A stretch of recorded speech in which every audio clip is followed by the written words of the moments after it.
ಇದ್ದದ್ದು ಇದ್ದಾಗೆ. ರಾಜ್ಯ ಬಜೆಟ್ನಲ್ಲಿ ರೈತರ ಯೋಜನೆಗಳಿಲ್ಲ. ರೈತ ಸಂಘದ ರಾಜ್ಯ ಉಪಾಧ್ಯಕ್ಷ ಅಂದಪ್ಪ ರುದ್ರಪ್ಪ ಕೋಳೂರ.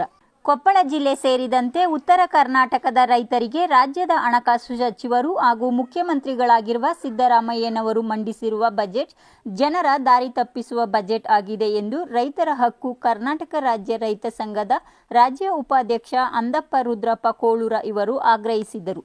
ಈ ವೇಳೆಯಲ್ಲಿ ಕೊಪ್ಪಳ ಜಿಲ್ಲೆಯ ಯಲಬುರ್ಗಾ ಹಾಗೂ ಕುಕನೂರು ತಾಲೂಕಿನಲ್ಲಿ ನ್ಯಾಯಾಲಯಕ್ಕೆ, ಕ್ರೀಡಾಂಗಣಕ್ಕೆ ಬಜೆಟ್ ಮಂಡಿಸಿದ್ದಾರೆ. ಉಳಿದ ರೈತರ ಅಭಿವೃದ್ಧಿಗಾಗಿ ಶೂನ್ಯ ಬಜೆಟ್ ಆಗಿ ಪರಿವರ್ತನೆಗೊಂಡಿದೆ. ಉತ್ತರ ಕರ್ನಾಟಕದ ಭಾಗದ ರೈತರಿಗೆ ಜಿಂಕೆ ವನ ನಿರ್ಮಾಣ ಸ್ಥಾಪನೆಗೆ ಬಜೆಟ್ ಮಂಡಿಸಬೇಕಾಗಿತ್ತು. ಈ ಬಜೆಟ್ನಲ್ಲಿ ಏನೂ ಮಂಡಿಸಿಲ್ಲ. ರೈತರ ಸಾಲ ಮನ್ನಾ ಮಾಡಬೇಕಾಗಿತ್ತು, ರೈತರ ಸಾಲ ಮನ್ನಾ ಮಾಡಲಿಲ್ಲ. ಈ ಬಜೆಟ್ನಲ್ಲಿ ರೈತರಿಗೆ ಅನುಕೂಲ ಆಗುವಂತಹ ಬಜೆಟ್ ಆಗಲಿಲ್ಲ, ಶೂನ್ಯ ಬಜೆಟ್ ಆಗಿದೆ ಎಂದು ರೈತ ಸಂಘದ ರಾಜ್ಯ ಉಪಾಧ್ಯಕ್ಷ ಅಂದಪ್ಪ ರುದ್ರಪ್ಪ ಕೋಳೂರ ಇವರು ಆಗ್ರಹಿಸಿದರು.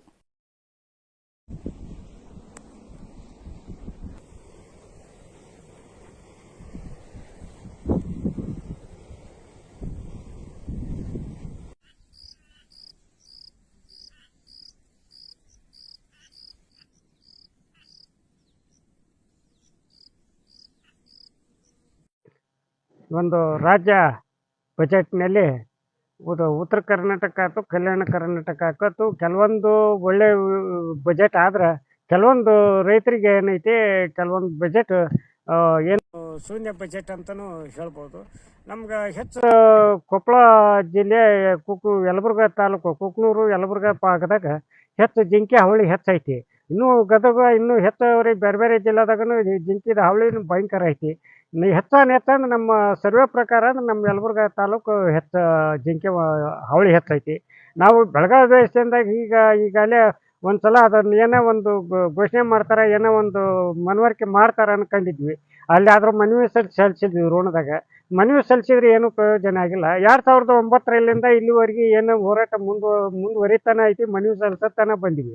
ಸರ್ಕಾರಕ್ಕೆ ಏನೋ ಮನವಿ ಸಲ್ಲಿಸಿದ್ರೆ ಜಿಂಕಿ ವನದ ಬಗ್ಗೆ ಆಯ್ತು, ಯಾವುದೋ ಜಿಂಕಿ ಸಲುವಾಗಿ ಆಯ್ತು, ರೈತರ ಬಗ್ಗೆ ಆಯ್ತು, ರೈತರ ಯೋಜನೆ ಬಗ್ಗೆ ಆಯ್ತು, ಯಾವುದೂ ಸರ್ಕಾರ ಇದಕ್ಕೆ ತುಟಿಪಿಟ್ಟು ಕಂದಿಲ್ಲ. ಹೀಗಾದಾಗ ರೈತರ ಮುಂದೆ ತಮ್ಮ ಜೀವನ ಮಾಡೋದು ಹೆಂಗೆ? ಈಗ ರೈತರು ಜಿಂಕಿ ಹಾವಳಿ ಸಲುವಾಗಿ ಹೆಂಗಾಗೈತೆ ಅಂದ್ರೆ, ಬಿಡಪ್ಪ ಬಿತ್ತಿದ್ರೆ ಜಿಂಕ್ ತಿಂದೋಕವು, ಸುಮ್ಮನೆ ಏನು ಮಾಡೋದು ಅಂತೇಳಿ ಬಿತ್ತೋದು ಸಹಿತ ಬಿಟ್ಟಾರ. ಅದು ಒಂದು ಜಿಂಕೆ ವನ ಮಾಡಿ ಎಲ್ಲಾರು ಕೂಡಿ ಹಾಕಿದ್ರೆ ಬಿತ್ಕೊಂಡು ತಮ್ಮ ಜೀವನ ಕಟ್ಕೊಳಕ್ಕೆ, ಸಾಲ ಹರ್ಕೊಳಕ್ಕೆ ಏನೋ ಒಂದು ಅನುಕೂಲತೆ ಆಕೈತೆ ಅಂತ ನಾವು ಮತ್ತು ಒಳ್ಳೆ ಟಿ ವಿ ಮಾಧ್ಯಮ ಮೂಲಕ ತಿಂಗಳಿಂದನೂ ನಾವು ಆಗ್ರಹಿಸಿದ್ವಿ, ಎಲ್ಲ ಮಾಡಿದ್ವಿ, ಮನವಿ ಕೊಟ್ಟಿವಿ. ಏನೋ ಮಾಡಿದ್ರು ಅದಕ್ಕೆ ರೈತರು ಬಜೆಟ್ ಆಗಲಿಲ್ಲ, ಶೂನ್ಯ ಬಜೆಟ್ ಅಂತ ನೀವು ಹೇಳ್ಬೋದು. ಇವತ್ತು 5 ಲಕ್ಷವರೆಗೆ ಸಾಲ ಪಡ್ಕೋಬೋದು ಅಂತ ಹೇಳ್ಯಾರ. ಅದು ಎಲ್ಲರಿಗೆ ಸಾಲ ಸಿಗಲ್ಲ. ಅದು ರೈತರಿಗೆ ಸಾಲನ ಸಂಪೂರ್ಣ ಮನ್ನಾ ಮಾಡ್ರಿ ಅಂತ ಹೇಳಿದ್ವಿ. ಆ ಸಾಲನೂ ಮನ್ನಾ ಮಾಡಲಿಲ್ಲ. ಇವು ಅತಿವೃಷ್ಟಿ ಅನಾವೃಷ್ಟಿ ಹಾಳಾಗ್ಯಾವು. ಹಾಳಾಗಿದ್ದಕ್ಕೆ ಇವತ್ತು ಮೇಲೆ ಏನಾಗುತ್ತೆ, ನೋಟಿಸ್ ಕಳ್ಸಾಕತ್ತಾರೆ. ಹಣ ಕಟ್ಟಕ್ಕೆ ಸತ್ಯ ಸಾಲ ಕಟ್ಟಕ್ಕೆ ದುಡ್ಡಿದ್ದಿಲ್ಲ. ಈ ಸಂದರ್ಭದೊಳಗೆ ಸಾಲ ಮನ್ನಾ ಮಾಡಿದ್ರೆ ಇನ್ನೂ ಎಷ್ಟೋ ರೈತರಿಗೆ ಬದುಕನ್ನಕ್ಕೆ ಅನುಕೂಲ ಆಗ್ತಿತ್ತು. ಹೀಗಾಗಿ ಸರ್ಕಾರ ನಮ್ಗೆ ರೈತರಿಗೆ ಅನ್ಯಾಯ ಮಾಡುತ್ತೆ ಅಂತ ರೈತ ಸಂಘದ ರಾಜ್ಯ ಉಪಾಧ್ಯಕ್ಷ ಅಂದಪ್ಪ ಕೋಳೂರು ಈ ಮಾಧ್ಯಮ ಮೂಲಕ ನಾನು ಮನವಿ ಮಾಡ್ಕೊಂಡಿದ್ದೀನಿ. ಧನ್ಯವಾದ.